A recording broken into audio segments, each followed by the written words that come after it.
That's no moon. It's a space station.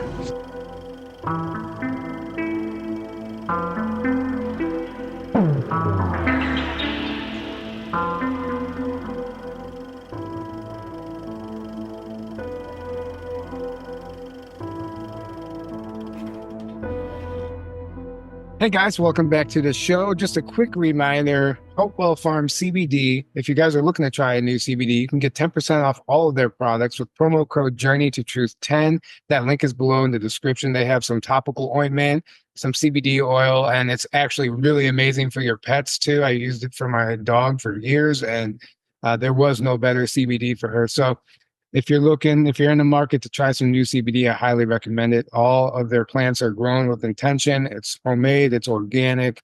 And we just can't say enough about Eric and Nancy who run Hopewell Farm. And they were a vendor at our conference, Rebels of Disclosure, every year so far, actually. So take advantage of that discount. You get 10% off all their products with promo code Journey to Truth 10. And that link is below in the description. Today, we are joined by our good friend, Daryl James. I'm actually down here in Florida, staying with him temporarily. We just got done filming his part for our upcoming documentary, which we're really excited about. It's going to be it's a monumental task. It's a very ambitious project, but we're going to do it, and we can't wait to tell you guys more about that whenever we can. And before we get into everything, how you doing over there, Aaron? Good. How are you guys doing? Great. Yeah. Good. So here, the reason we're here today is because I've been hanging out with him and we're just cruising around town, and he just starts telling me stuff from his 20 and back, and not even his 20 and back, this time in the military too. Just memories and stuff that he's never shared before. And I'm like, why have you never said it? So like, oh, I don't know. I feel like it was, it wasn't time, or it was inappropriate, or just random stuff that he's been, saying that, we'll be driving and you'll see something that might trigger a memory. So I just been taking notes. So this is gold. This is a show. Right. Yeah. So This interview is actually going to be all over the place because all of these are just random memories. And when I asked Daryl if he wanted to do this, he's like, what do you mean? Kind of like filling in the blanks. And I was like, yeah, that's actually a great episode name too. So that's what we're going to be doing today. Is filling in the blanks on some of his testimony, some of it's incredible stuff, and some of it's, I guess, controversial, you could say. But we're going to go ahead and cover it anyway. And anyway, how you doing, Daryl? Welcome to the show. I'm good. Yeah, good to be here. Yeah.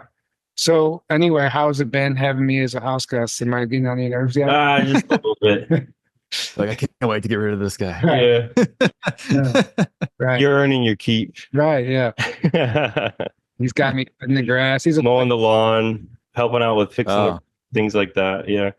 Just doing all kinds of housework. Yeah. Yeah. Basically, do all the slave driver. Right. Slave driver James. So yeah, anyway, so basically the other night, we'll start with the guitar story, I think, because that's what you first told me. And I was like, why have you never shared this? This is really good information. And I don't know, maybe I'll just let you explain kind of why you never shared this before, and then you can go into telling that story. Well, with my guitar teacher, it was I wouldn't say it's like a new memory, but a newer memory, I would say. Probably why I didn't share it. And it was basically, we just came back to Earth. It was Sporu and I, and we actually landed a small craft in his backyard, and it was cloaked. Walked through the fence, knocked. And why were you doing this first? Well, I was teaching the children, their children, the Tibetan Pleiadian children, the instruments, guitar. And I knew other things like violin. I knew, harmonica. I knew piano, and these were the things that my guitar teacher knew as well. His minor in college was violin and things like that. But he was primarily a classical guitar teacher. And yeah, we walked through the fence, walked around to the front yard, so we didn't seem strange, and knocked on the front door. And I said his name, and I said, "Do you recognize me?" And immediately he said yes. And I said, "Can we come in?" And he said yes. And we sat down at the kitchen table, and I pointed at Sporu and I said, she doesn't look like us, does she? Like, her eyes are a little too big, aren't they? She's similar, but not quite. And he said, yes. And I pulled out a smart glass pad and I started showing him the, star constellations they were from. And I was pulling images directly out of it, almost like 3D images and things like that. And I told him that, when I first joined the program, that things were difficult for me. And, I went away into, I was with the reptiles, the draconians, and I didn't know that was going to happen in the beginning, and it was difficult. I promised him that wouldn't happen to him.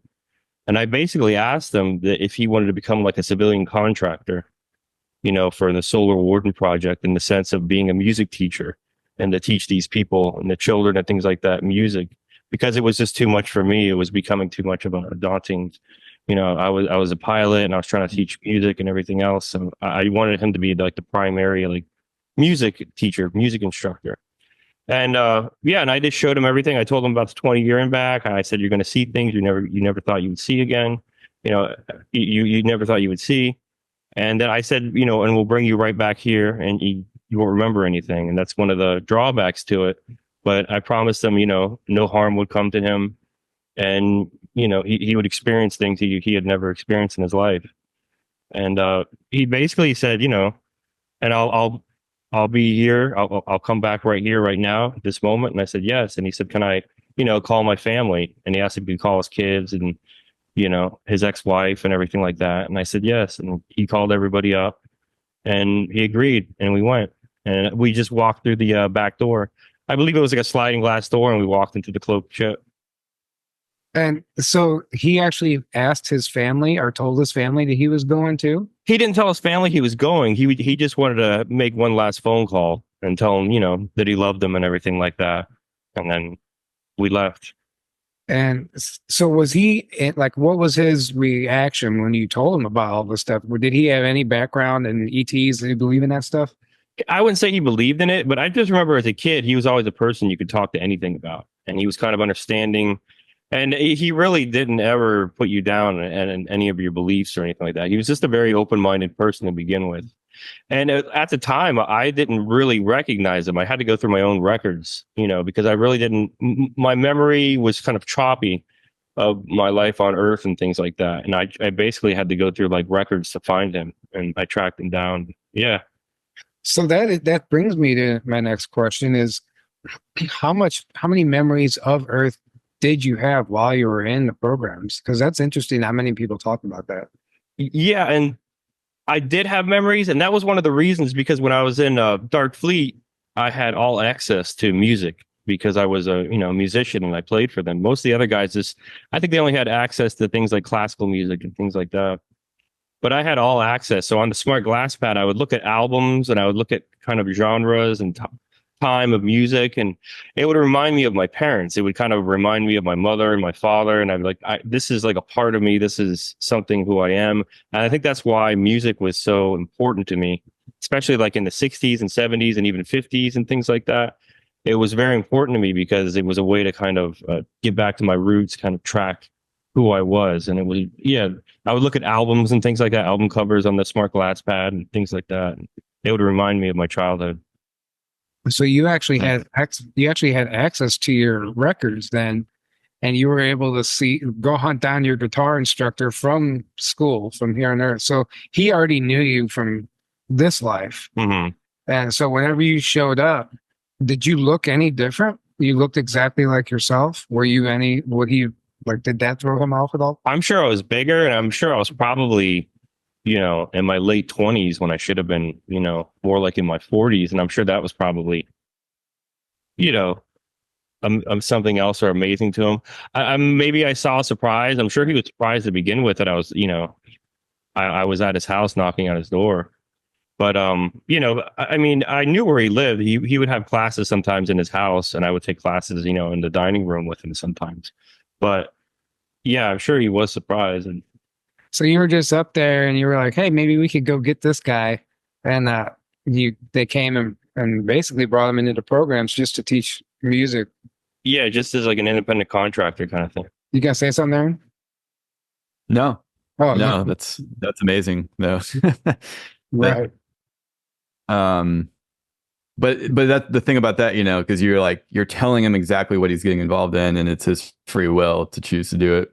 which is so different from the dark programs where they just take Right. you or they trick you into it. Right. And then you have no idea you're signing up to be a slave and all the horrible stuff. So And yeah, it that, also, like, that's how it should be, you know? Yeah. right. And it reminds me of Tony Rodriguez's testimony when he said they brought those sculptors in from, I think, Europe or whatever to on Syria, sculpt those two horses or whatever. So they're bringing artisans and you know, Yeah. every profession I think gets brought into programs on some level. You know, maybe they'll come grab a plumber or something too. You never know. Right. Right. So this brings me to the next point where the guys on base, when you were talking about Elton John and Billy Joel and stuff, can you tell that story? Yeah, I was petty officer of the watch, and this is after I came back from the programs and everything. And I was at the quarterdeck, and it was, I don't know, kind of late. It was probably around 10 o'clock at night or something like that. And there was the senior chief with the mustache, skinny guy with glasses. He was an off-world German. And the S3, who was a lieutenant, like fourth in command on the base, and he was a off-world German. He was actually the one that was the first officer on my ship that invited me to dinner, you know, on their world and things like that. And I had dinner with his wife and kids and everything. And yeah, the senior chief came up to the lieutenant, you know, and I was just sitting at the desk and they're in front of me. And he basically said, you know, he's talking about Elton John, like, wow, like Elton John, he's something else. Like, you know, he was talking about him like he never heard of Elton John before. Like they just got back from a concert. Yeah, and it was really strange to me. And I was, but and then I remember like he looked at me, the senior chief, to the lieutenant, you know, and he said, "Isn't he supposed to be with us now?" Like he kind of said it under his breath, like he was surprised I was there. He said, "Isn't he supposed to be with us now?" And you know, lieutenant said, I don't know why he's not with us now." But yeah, they were just talking back and forth about Elton John, like it was something brand new to them. And he, the senior chief came right up to me and he said, "Do you like Elton John?" And I said, "You know, I like Billy Joel, but I'm not really an Elton John fan." But I remember playing things like, you know, I started getting good at, you know, piano and everything like that. That same lieutenant, it was the first officer on the ship, the S3. He like befriended me and he started asking me like, would you like to learn how to play other things? Would you like electrical guitar? Would you like a piano, a keyboard? He was kind of like getting me things because I was like their entertainment, you know, in their bar on the ship. And that's kind of like what I was doing. So I started learning other instruments and playing that. And yeah, they liked things like, you know, Rocket Man and Yellow Brick Road and all that stuff by Elton John. They liked all that. Yeah. So they had basically as if they never heard of them, which told you that they weren't from here. It was really weird. Yeah. It was was, I mean, you know, 2004 and these were guys in their 30s.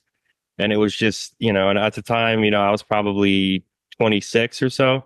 And I just thought to myself, like, you know, how have they never heard of Elton John? How do you not know who Elton John is? Right? That's impossible. Yeah. Well, if you're not from here, then all of our stuff that we take for granted is brand new to them until they discover it. Right.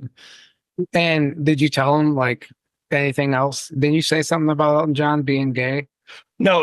The S3 said that he goes, you know, because the senior chief was just, you know, floor about Elton John. He was like gushing over him.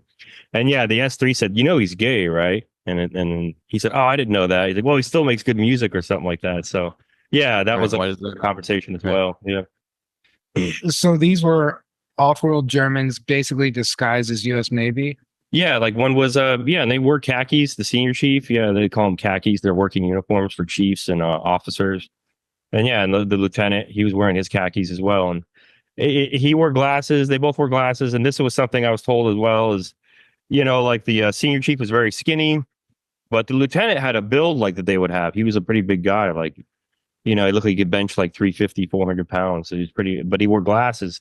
And I asked, you know, the executive officer, Robert, you know, did they do things, kind of tweak their body to kind of help them blend in, make them, you know, speed up their metabolism to make them skinny or give them bad vision and things like that? And he said, yes. And I said, why did they do that?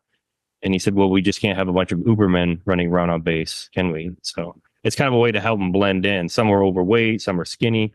But whenever they're like actually in Dark Fleet, they're all just pretty big men and they don't need glasses or anything like that. So then this is all actually an extension of Project Paperclip. You were saying how it actually goes a lot deeper than we think with the Warner von Braun stuff, right? Yeah, and I mean, it goes a lot deeper in the sense that a good portion of the high-ranking personnel on this base were off-world Germans, and they spoke with like a perfect American accent. I don't know if you ever heard a person, from who's German speak English. They actually sound more American than an English person, because our accent comes a lot from Germany. The American accent of English comes from a lot from the Hessians, the German mercenaries that the English hired during the Revolutionary War. That's where we get our accent from. So they pretty much already have like a perfect American accent. And yeah, it's like the doctor on base. I mean, these are like really close, intimate kind of. They know everybody on the base. They know everything about everyone on base. These are these kind of positions. The master chief of the base, who's third in command, the doctor, who's a lieutenant.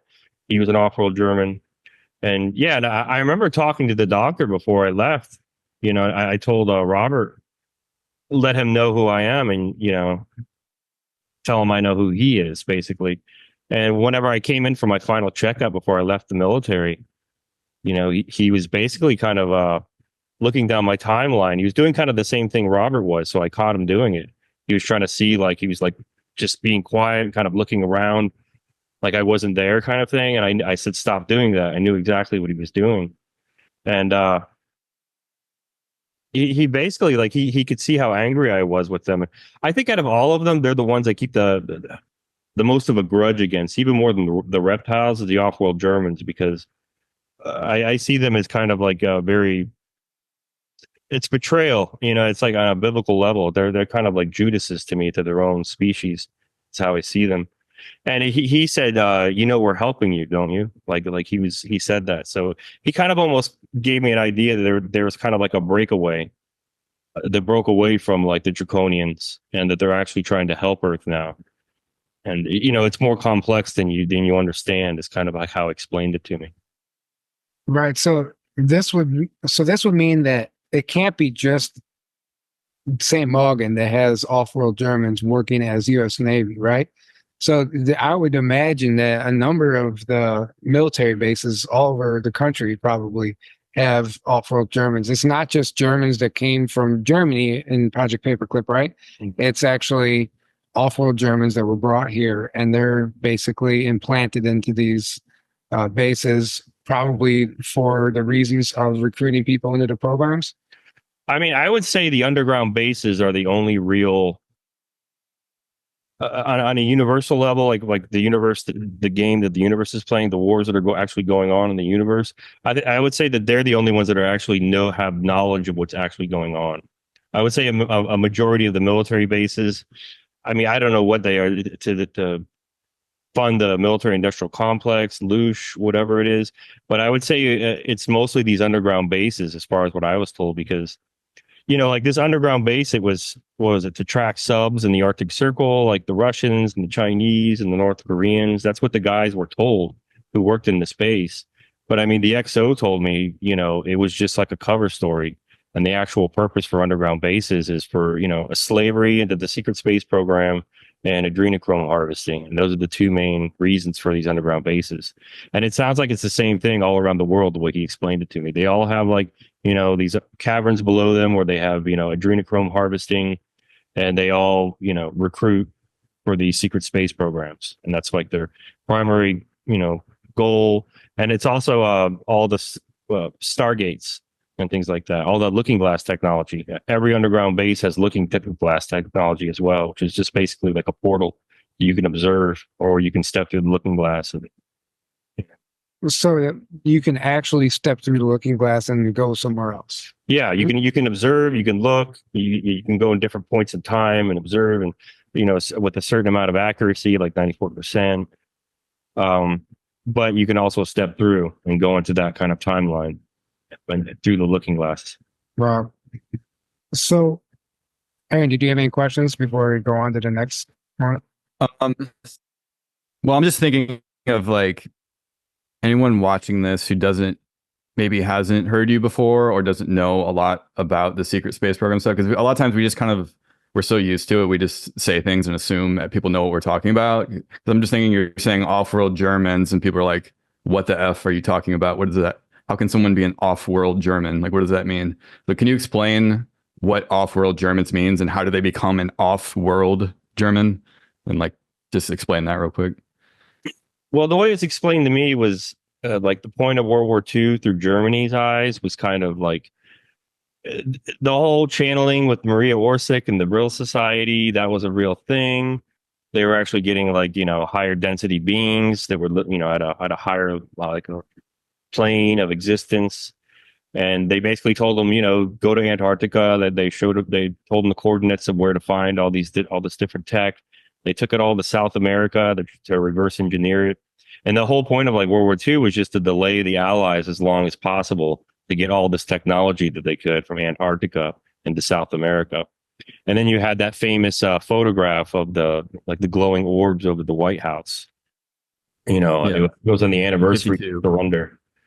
In 52, yeah. Yeah. And that was Germans basically, you know, forcing the United States to surrender, you know, to them. And it was actually Germany that won the war. And that's another part of Project Paperclip that people don't understand is it wasn't just they did it like, you know, in an underhanded way where they infiltrated everything. They did it in a military way. And that was what what those glowing craft were above the White House. They went to the White House, they gave them surrender papers and they signed them. The United States surrendered to the off-world Germans. So they had these breakaway societies. Once over that, you know, they reverse engineered the technology. It was basically like, if you're loyal to the Draconians, the reptiles, they'll give you things. So they gave them a world. So they have their own world. They probably have several worlds from them. And yeah, they you know, they reverse engineered this technology. They were able to go off world, as they call it, and they were able to inhabit different worlds. So yeah. And also, so do you know if these Looking Glass portals or stargates took them to other planets as well?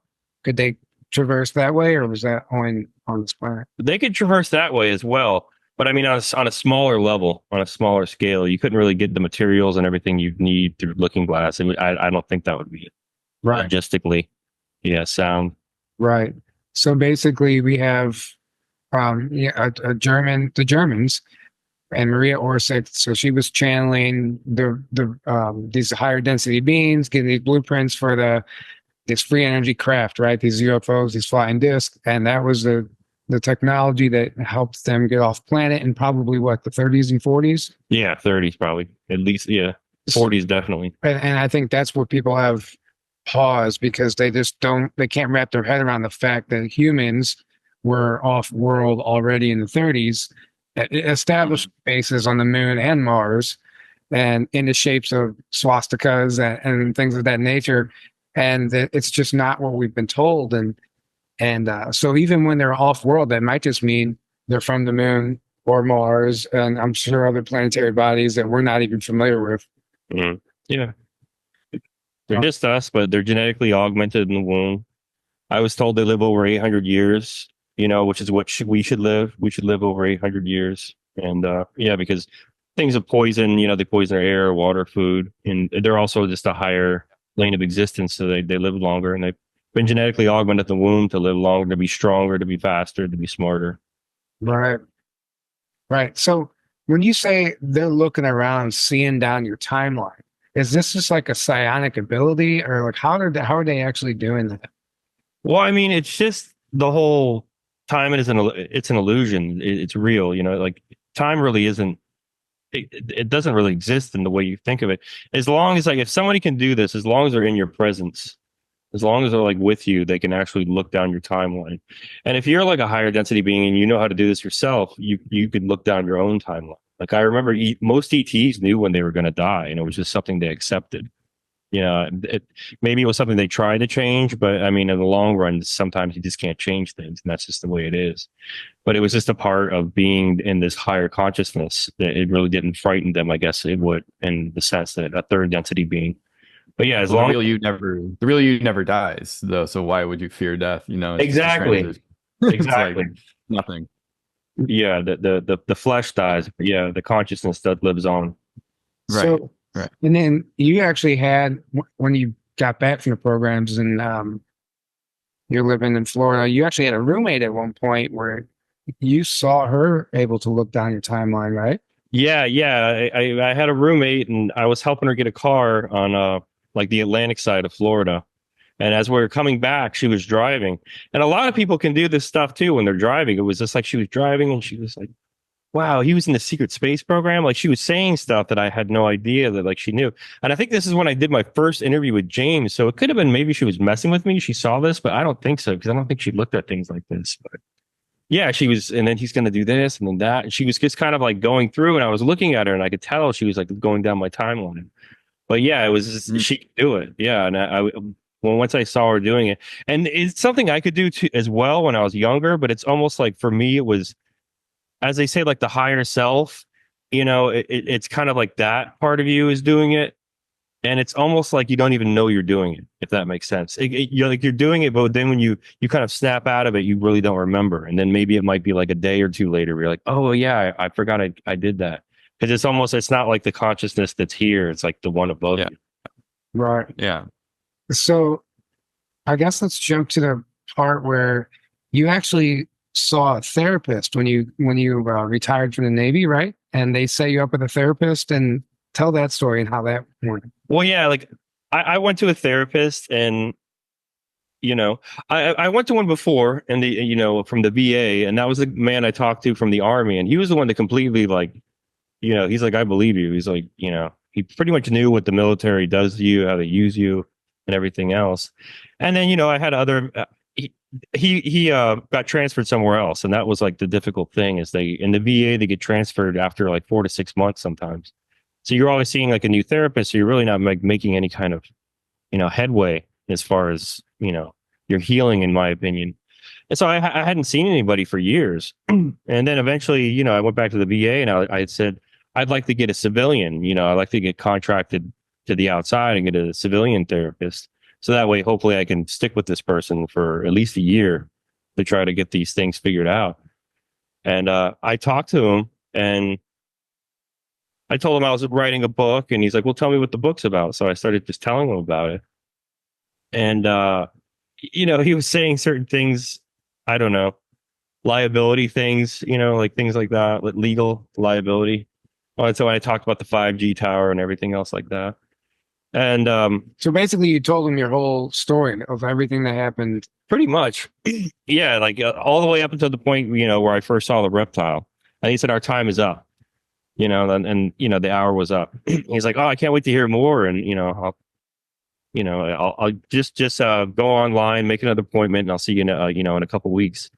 And I said, okay. And I went online, I made another appointment, and then I got an email back from him saying like something to the effect of, due to the circumstances of your situation, I can't see you any further. Like, I'll call the VA and have them find another therapist for you. And as soon as I heard that, I called the woman that I talked to, and then she never called me back. So it's just like after like I told someone about this, that was very. I'm sure it was probably something. If they just thought I was crazy, then they'd try to give me another therapist. But I think it was just something that they actually kind of believed, and I was breaking some sort of protocol. So they just completely, Was it like, yeah, they didn't want to be complicit and get in trouble with you, kind of thing? Well, yeah, like, or they just didn't want, yeah, exactly. Like something, things from a top secret base and everything like that. And I've talked to another therapist before about Michael Aquino and the torture and stuff like that. And immediately he was like, whoa, like this happened. And yeah, I said, yeah. But then as soon as I, mentioned it was an underground base and top secret, he just kind of dropped it. So it's like they act like they care, but as soon as they find out that you're like a certain level of secrecy, then they just drop it and they don't care. And it seems to me like they don't want you sharing this information to this therapist that's real information. And now, I mean, essentially you're red pilling him. Mm-hmm. And then if he starts to believe it, then that changes everything because he's going to have questions. And they don't think they wanted to stop that ripple effect, right? Oh, yeah. And I'm sure that's a big part. I mean, we do have like a shared consciousness. And once enough people start waking up, then, everybody will start waking up. And I'm sure that's something they don't want. Yeah. It's already happening. So yeah. No one can stop it. But, they're going to try. Right. So this is just a quick side note. that something you told me while we were driving the other night, that a lot of people say that they remember you from the programs, right? And then you ask them a question back, basically to test them to see if like it's a legitimate memory or not. And you asked, oh, well, what was my name? And they tell you what your name was, but you actually had a different name in Darkfleet. Mhm. So that's how you know if the person actually had a true memory of you or not. And so maybe you can tell that story and what your name was. Yeah, like, well, when Robert was explaining to me, I was in Darkfleet, and he said they changed your name, and I said, why did they do that? He said, to take away your identity. That's what he said. And I said, well, what was my name? And he said, the same as mine. His name was Robert, and he said, but it was pronounced Robert. He said your name was Robert, and I think it was like Klugel or something like that. Robert Klugel, I think is how he pronounced it. And yeah, and that was like a lot of people will say, you know, hey, I remember somebody named James, you know, in the programs in the Dark Fleet, but that wouldn't have been my name. My name would have been something more to the effect of like Klugel and not James. Right. I just thought that was an interesting side note. Yeah. Just be, you know, Yeah. for anyone who's like, yeah, I remember you, Daryl, but you weren't even actually, that was a different name, Mhm. different identity. Right.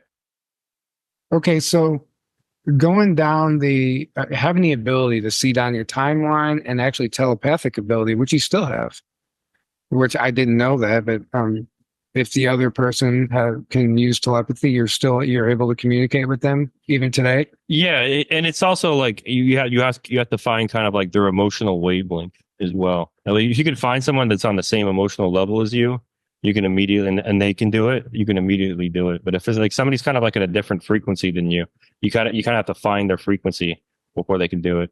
And I've heard people say that it's all emotion and things like that.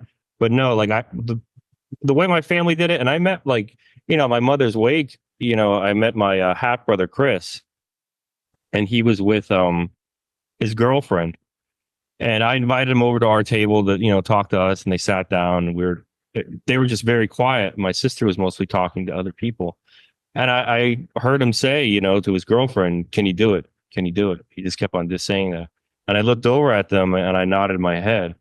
And he said, "You could do it. You can do it." And so it was like, you know, we immediately already had that kind of same emotional wavelength to where it wasn't difficult. I knew exactly. He was just wondering if I still remembered how to do it. And he was like one of my half brothers from my father's first marriage that, you know, knew how to do those things. And your dad taught you how to do this, right? Yeah. And it was just very natural. It was just, I think all kids can do it.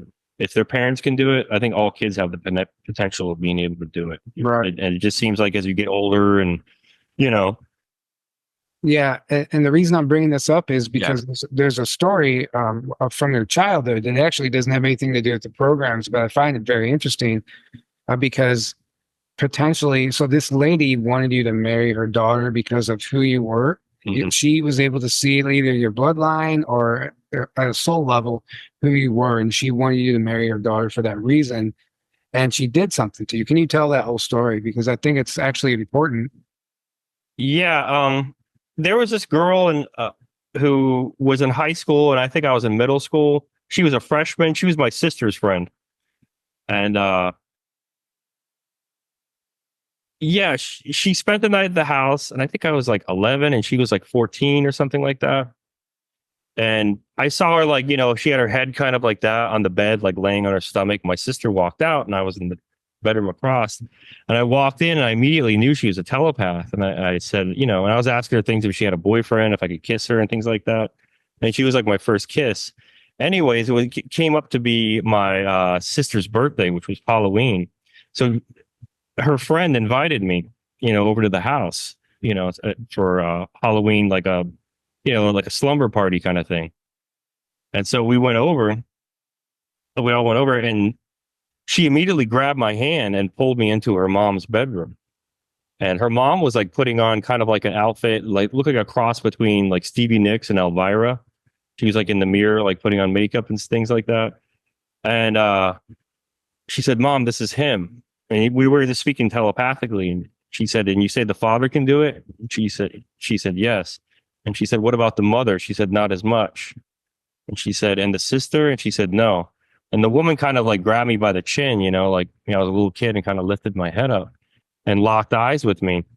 And all of a sudden, like the room kind of turned like orange and red, and it looked like it was on fire. It was just like in yellow and like flecks of blue and things like that.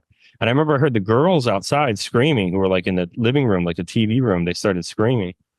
And the woman kind of shook my head and snapped me out of it. And she said, you know, you're a powerful little boy, don't you? And I said, yes. And she said, good, now go play. And then when we went out, I remember all the girls, like my sister didn't see it because I think my sister was just kind of shut off to things like that. But like 2 or 3 of the other girls said, did you see that? Did you see that? It looked like the whole house is on fire. And they said, yeah. And so it was the next day. And she said, Jen, why don't you, you know, have the girls go outside and play out back. She goes and play. And she said, I want to talk to Daryl. I want to talk to Daryl. And so, you know, we started talking, and, you know, there was a car and I could do things like this. I remember there was like a toy, like Corvette on the shelf. And I said, can I see it? She said, yes. And I started looking at it, and I said, your husband had a car like this, you know, and your husband hurts people. And I found out later from my sister that, you know, he was high ranking, like Italian mafia that like lived close to our neighborhood. And he was coming down from New York and had a vacation kind of house in Florida. And yeah, he would hurt people. And I could look down his timeline and I could see him like, you know, hurting people and doing things to people. And yeah, she started telling me about her faith. She was Jewish. She was a Kabbalist and all this other thing. She practiced this other kind of alternate kind of Jewish religion. And she said, she wanted me to marry her daughter. She said, I did something to you. I don't know what I did, but I did something to you. And she was right. It was like, for years after that, I felt like I was hallucinating. It was just like colors were different, sounds were different. I felt like I could see people that weren't there. I felt like I could see different things. And I found out later through Robert and things like that. He said that's what was the reason why the density chamber didn't put me down in a 3rd density properly, is because she put me partially into 5th density on accident. And when it happened, it was weird. Whenever the whole thing happened with the aura exploding, and it felt like what it felt like, it was, I could see, I think I saw like, you know, Mother, like the elder, like Taigetan woman, like Pleiadian, and I saw like others kind of surrounding her. And it was almost like something, it felt like that they were kind of doing to me to kind of like get me ready for this or whatever this was. It was like they kind of like put, even though it was like difficult and kind of screwed up my life a bit, it was just something that had to happen to go to the next level. And so yeah, like I looked down the timeline to see if I married, you know, her daughter, what would become of this. And eventually, like I dropped out of high school, I think at 15, and I married her. I think she was like 18 or 19 or something like that, or 18. I think I was 15, she was 18. I married her. We went to New York. We had like You were 15. Wow. Yeah, we had like a girl and 2 boys, because I was like a freshman, and he was like, this didn't actually happen. This didn't actually happen. But when you go down the timeline, it's like, yeah, you're actually like living that. That's how it felt to me. It was like I was in this life. This was the life I was in. I chose to do this. And it's interesting. It's just interesting why, you know, in that timeline you guys would have gotten married so young. Like there's something to that, you know. Yeah, well, I mean, her mother seemed to have this kind of idea that whatever I had in my bloodline, she wanted in hers. And might have locked you down quick. Yeah, and it was like the mom's idea, 100%. Because even after this happened, and like I was kind of, after I saw the timeline, I looked on the timeline, went to New York with them, and I became kind of almost like an advisor to the father. We would meet like in warehouses or docks. And I remember I told this to Jen later on before she left New York. I told her I saw all this stuff. She said, yeah, a lot of business happens in the dock. That was the woman's name. That was the girl's name. But I was trying not to say it. But yeah, I told her later. And yeah, we would go to the docks and everything like that. And the mom would be like in a different room in this warehouse, like maybe like just a small room. I would be telling her things telepathically to her, like if the guy had a gun on him, what his intentions were, because she got me really good. She knew how to like heighten all my abilities, and she would like practice with me and make me better and better. And I was getting better at it. So I would tell everything to her when she was in a different room, and she had a microphone, and the husband had an earpiece. and she would tell everything to him, like, so he knew exactly what was going on. And I guess people got wise to it. And eventually I got shot. Like a guy, I said, he has a gun above his right ankle. He's going for the gun, and it was too late. And he pulled out a gun and he shot me in the chest. You know, he shot the man back. The man died. But I remember I could see my own funeral. I could see, him crying over me and things like that, and Jen crying over me. And I could, and then I went to my father had the heart attack. So that kind of seemed like that was part of his fate, no matter what. At that time of age I was at 19, when I would have been 19. And then after that, my mother committed suicide through pills. And then my sister was all by herself. And it was just like this horrible kind of fate, this outcome I kind of saw happening to my entire family. It was going to ruin my entire family. And I looked at her and I said, I can't be with Jen. There's like no way. Like, there's no way I could be with Jen. This is impossible. I can't do this. And she would still try to like kind of like do things like, why don't you go in Jen's room? Like if I was over the house, because I used to play with her sons and things like that. And she would do like kind of weird stuff like, why don't you go talk to Jen? Like, why don't you go into her room? It was just He was trying to manipulate you to be with her. It's still, yeah. Yeah. And I even told her, I looked at her, I said, I can't be with Jen. I'm sorry. I said, this is going to destroy my family. I was like, no way. I can't do this. What was her response to that? Well, she said, we'll help you. She kept on trying to convince me. She's like, we'll stop it. We'll help you. And I kept on looking down the timeline and it still happened no matter what I said. Nope. And I said, I can't do it. Yeah. She kept on saying, we'll help you. We'll stop this. So you got out of that, I mean, you just chose a different path, I guess. Mm-hmm. And I mean, it was still just as interesting of a path, but you're still here, luckily.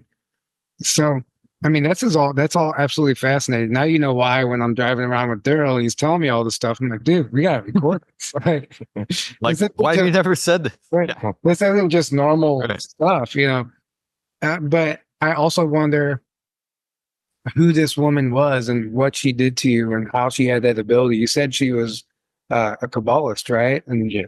So I just wonder who she was, really. I mean, I don't know. It's just, I think once you get, I mean, I've heard of that. Once you get really high up in the Italian mafia, a lot of times they do want you to like marry into like you hear that a lot, with like Goodfellas and things like that. Henry Hill, he had a Jewish wife. It's like they want you, and even when you get higher up in the mafia, it becomes almost like kind of like a Catholic black magic kind of thing when you get really high mob. So, I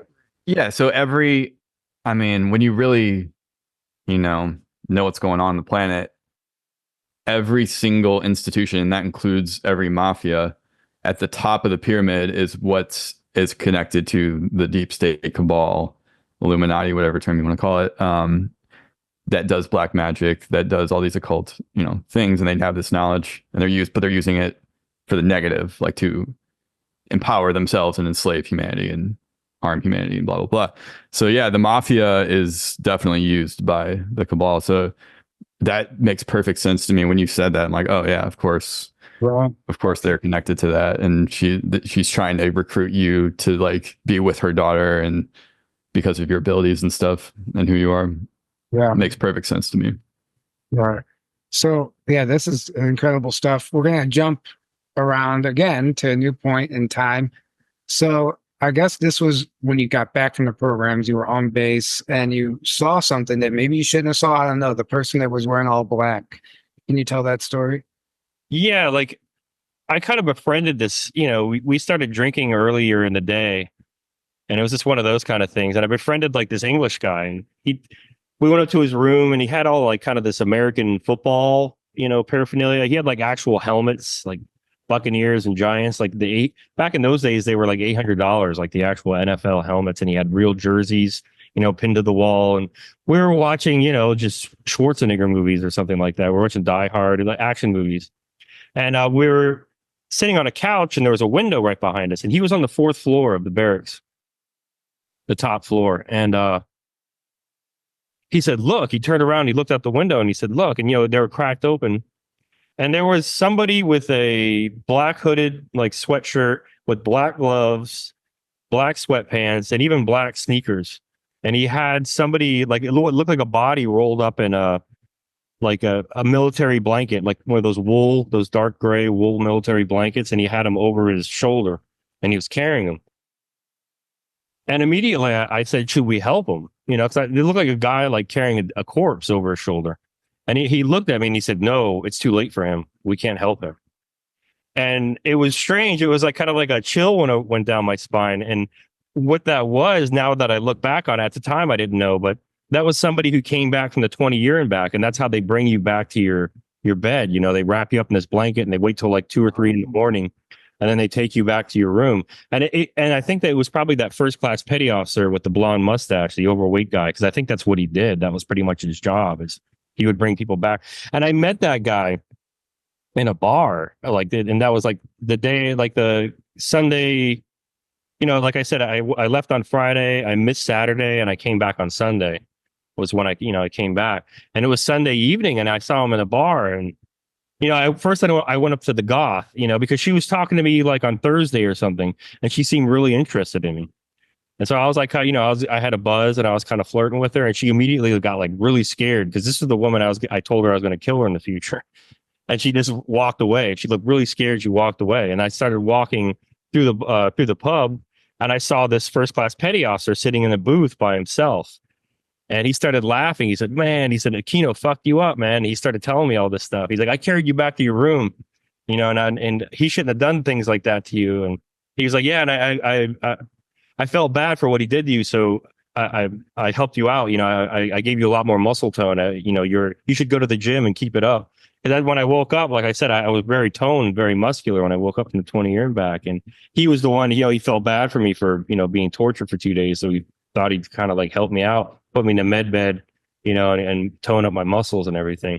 But yeah, I believe that was the guy, and that's how they returned them, at least on this base from the 20 year and back. They would just wrap them up in like a military blanket, walk them back to the room, and just put them in bed.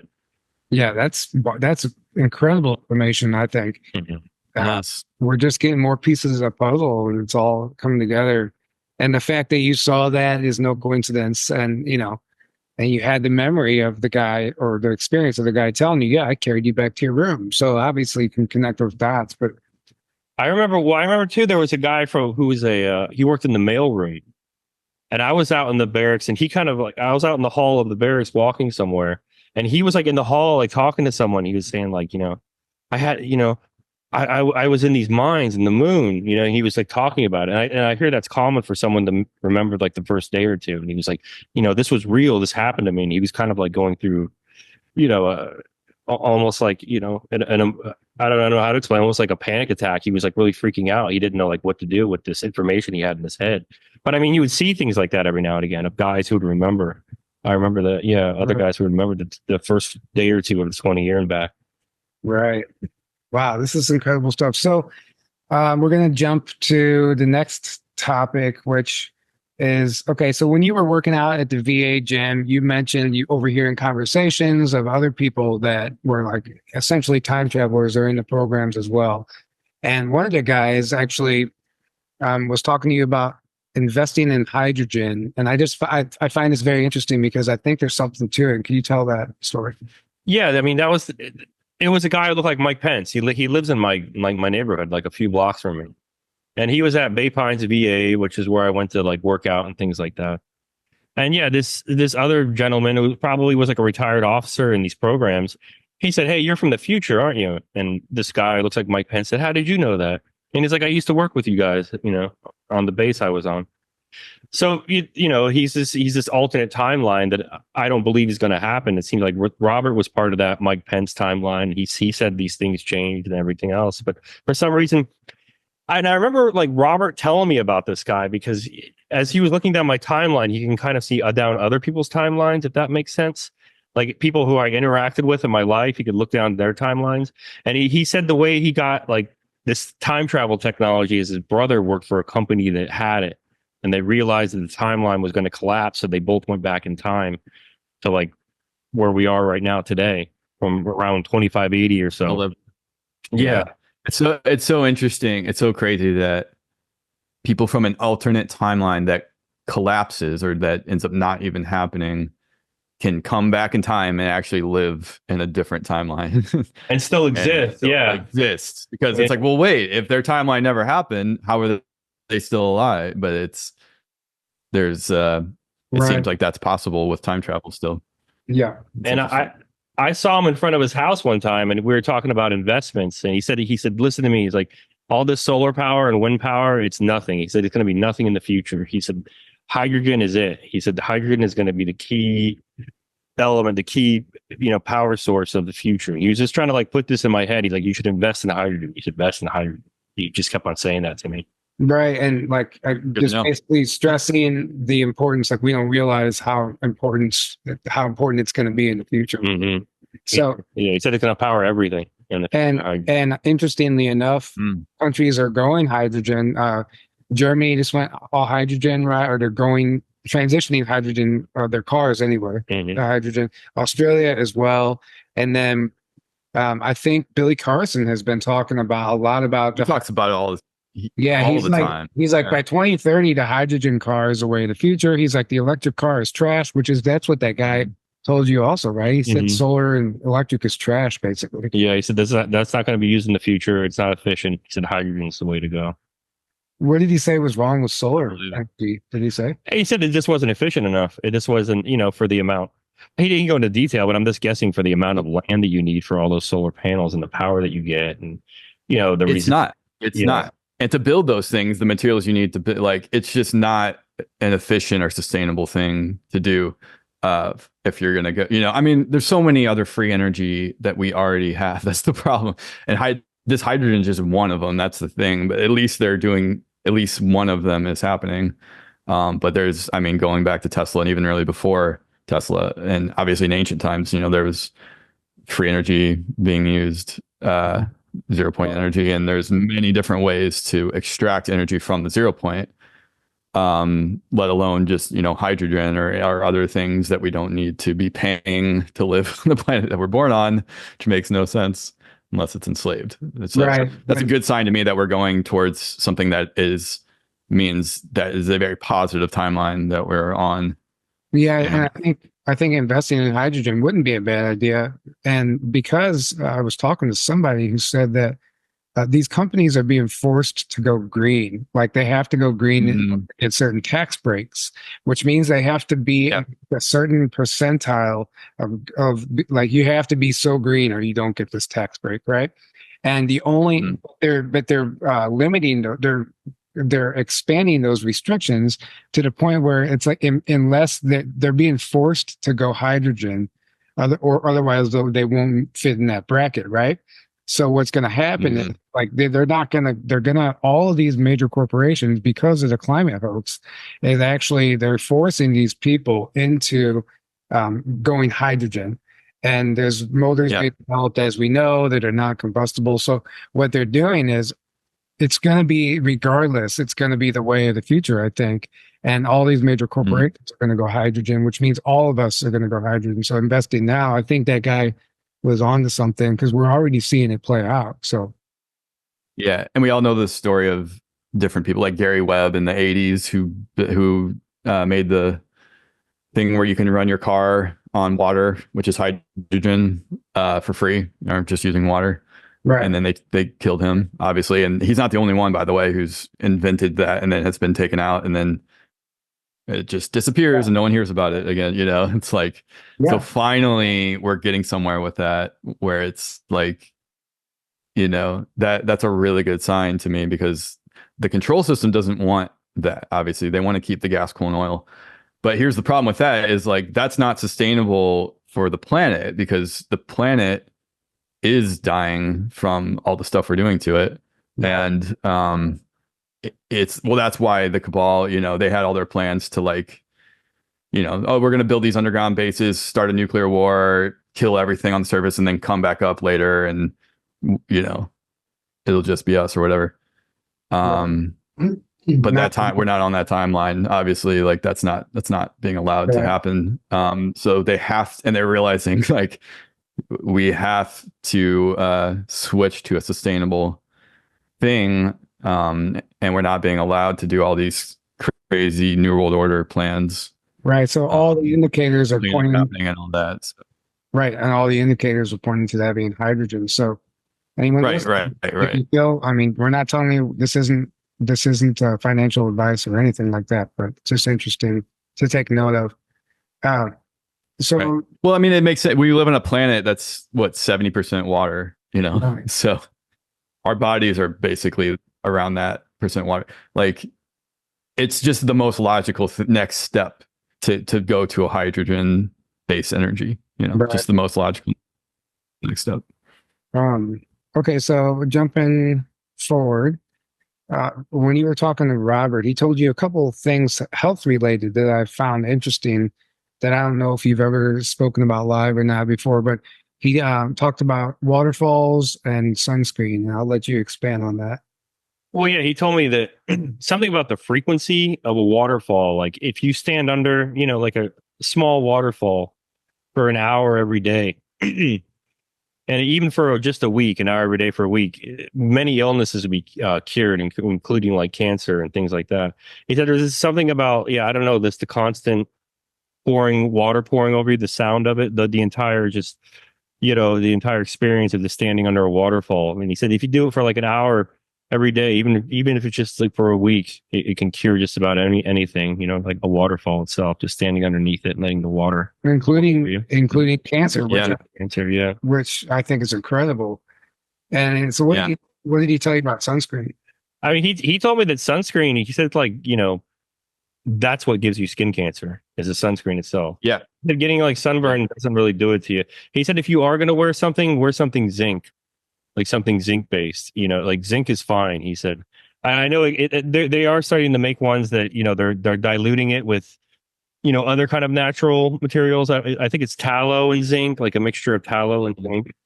And like things like that would be a lot better as far as the sunscreen. But sunscreen itself, he said that actually causes cancer. That's what gives you, because your skin is a mouth. Right. Your skin just basically swallows anything you put on it.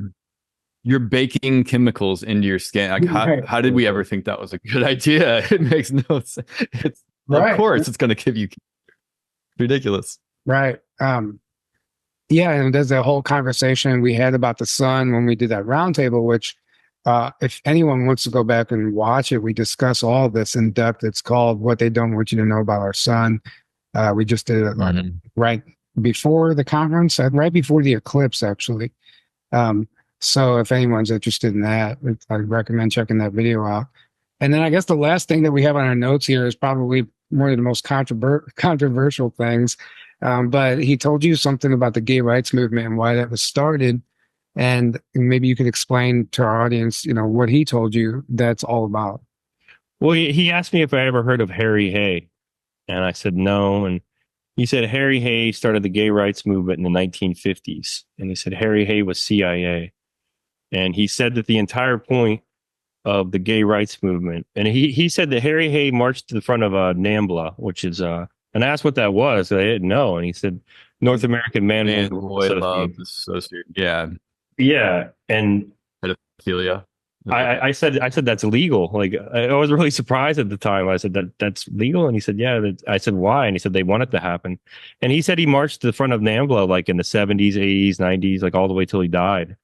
And he said that the you know, the point of the gay rights movement from day one was to eventually make pedophilia acceptable to the American people.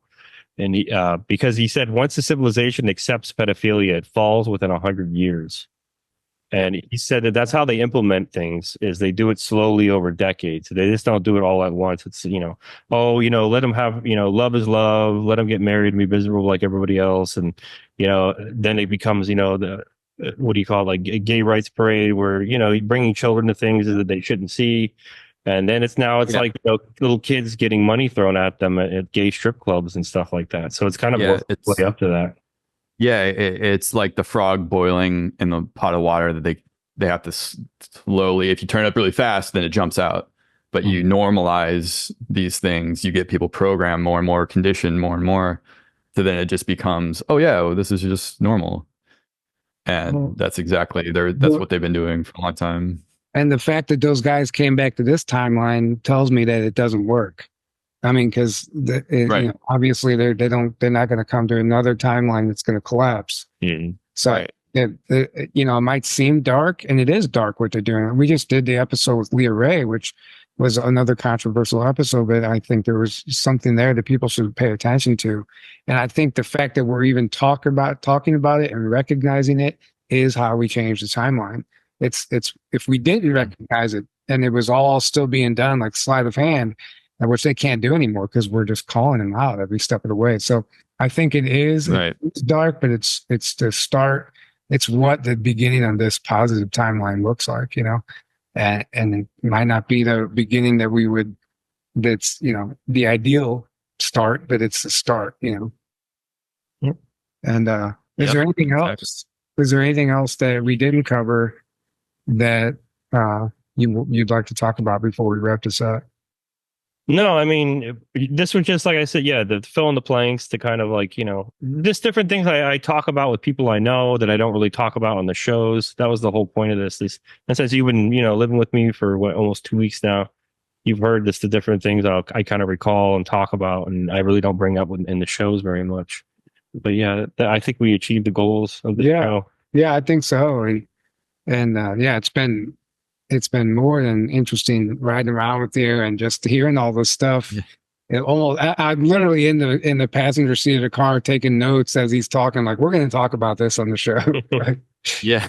Wow. We can't forget about that. So, yeah, I mean, thank you so much. This has been great. And we just got, like I said, Daryl just filmed his part for our documentary, which is coming up, which is about the Earth-based side of the secret space program and the recruitment process. And we're trying to interview some of the people who have the boots on the ground experience and military credentials. And we can, like people like Tony Rodriguez, where we could actually go to these places that remember and prove things and actually bring some evidence to the table. And it's going to be, like I said, it's an ambitious project, but we're going to do it. And I think it's going to be amazing. So thank you for being a part of that. And, Aaron, did you want to say anything else before we wrap this up?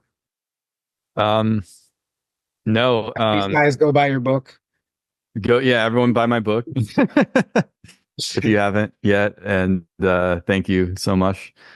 And so the Secret Space Program documentary, we're working on it. There's no scheduled like date yet for it being released. We're just kind of like, whenever it's done and whenever it happens. So it might be this year, it might be next year. Probably, right? I would say early next year. And the reason is, for one, we don't want to rush it. For two, to actually interview these people in person takes traveling and money and time, right. and coordinating schedules. And there's just, to do it right, it's going to take a little time. But I also feel in my heart that the world's going to be ready for this whenever we release it. And this is going to be one we're going to try to do on like Amazon Prime or wherever we can. We're going to try and do it a little bigger and better than the last one, and to reach more people. And I think that the way things are going right now, like we just saw all the mainstream media platforms announced that Harvard University studies show that aliens may already be here disguised as humans. I mean, come on, the conversation is changing on this planet. So by the time this documentary is done and it finally hits Amazon, I think it's going to be widely accepted. Actually, I have a very strong feeling about that. So, and we're not going to scare people off with some of the crazy details. We're just going to keep it Earth-based and let people know that, hey, these black programs exist and this is what happens and this is how it happens, Yeah, and even secret space program stuff specifically, I'm seeing talked about a lot more now, and I'm seeing it on like bigger podcasts and bigger shows, them having SSP people. Like I just saw Chris O'Connor was on I think it was Jeff Mara podcast, which is a big one. I was like, wow, that's huge, Well, and the Y-Files recently did the Y-Files did a whole show, which we had a little cameo in. We had a 3-second cameo in. Yeah. But it's happening. It's slowly but surely happening. And I mean, people like Danica Patrick, who has her own podcast now, she's interviewing people like Elizabeth April. And I mean, that conversation, I mean, it's and Joe Rogan having Terrence Howard and Billy Carson on. Carson, yeah. I know everyone has their opinions about all these people, but regardless, I think there is nothing wrong. Like, when did raising the collective consciousness become a problem? I see nothing but positives from all this stuff. So Yeah, a lot of people get so caught up in the details that they miss the bigger picture of what it means that this is being talked about on a big platform, and this is being talked and getting out there. Like, that's the most important thing. The details, if some of it's not 100% accurate, like, who cares? It's like, but that people, the ego wants to get so caught up in details and what's right and what's wrong, and the accuracy of things. But like, if the overall message is something positive and that is revolutionary, that needs to happen for the collective consciousness, that's huge. That supersedes everything, in my opinion. And that's happening all over the place now. I'm seeing it, so that's huge. Yeah. All right. Well, any last words, Daryl? No, I mean, I'll be here in St. Pete Beach in July for the Disclosure Now conference. All right. Yeah. Great plug. Yeah. So anybody who doesn't know about that event, it's right here in St. Pete Beach. I think Brian Sang and Arkim Brown, a few others are putting it on. Aaron and I were originally going to be a part of it, but we have prior engagements somewhere else, and they changed the date, so we couldn't be there. But Daryl will be speaking, Tony Rodriguez, a number of our friends. They have like 34 plus speakers, and they're under some extreme censorship right now online and social media, which we've experienced with trying to promote a conference. It's very, very difficult. They don't want people getting together. So we'll put that link in the description below. So go, grab a ticket if you want, and go support those guys. Yeah, Facebook banned the URL for the conference website. So if you try to share, you can't share out the URL on Facebook. That's insane. They did that with our Q webinar, I remember. Yeah, I mean. That's right. Yeah, that's right, they did. They just, man, that tells you, and, people could be reporting it, and there might be some drama involved. We don't know, but regardless, I know it's never a bad thing when all of these people get together, and that's the one thing they don't want. And that was the whole purpose for COVID. So go come see Daryl, where he's going to tell, I'm sure, more of his story there, and it'll be an amazing presentation along with many others. So, do you know what day you're speaking yet? I was looking at it. I don't remember it offhand. Yeah, but it's in July 15th through the 18th. July 15th to the 18th. Yeah. I couldn't find the calendar, but like, 'cause it's banned on Facebook, as I said. Yeah. So. Right on. Well, there's the day of being, which is right before it, which is also awesome. Yeah. So you can go to that too. And so we're going to go ahead and wrap this up. Thank you guys all for being here. We love you. We can't do this without you. And I know we haven't done a webinar recently on Patreon. We've just kind of been taking a little break after the conference, and life happens. So we will be coming. We will have another webinar in the works very soon. So stay tuned for that. But we are still uploading content over on Patreon. So it's only $5 to sign up, and we appreciate your support. We can't do this without you. So thank you guys all for being here. We love you. And until next time, have a great evening or day, wherever you are. What happens when water is exposed to EMF, or wireless radiation? Here's something you may not know. Water is conscious, and it responds vibrationally to whatever it is exposed to. At Omnia, we've done an experiment where we froze and photographed 3 samples of water. Water which was not exposed to EMF radiation, the baseline, looked like this. Water which was exposed to an EMF field, a 5G radiation field in fact, looked like this. And water which was exposed to EMF that is balanced by the Omnia radiation balancer looked like this. See the difference? Remember, your body is 70% water. And here's a special offer for the Journey to Truth crowd. Just enter the word TRUTH in caps at the checkout for your 10% discount.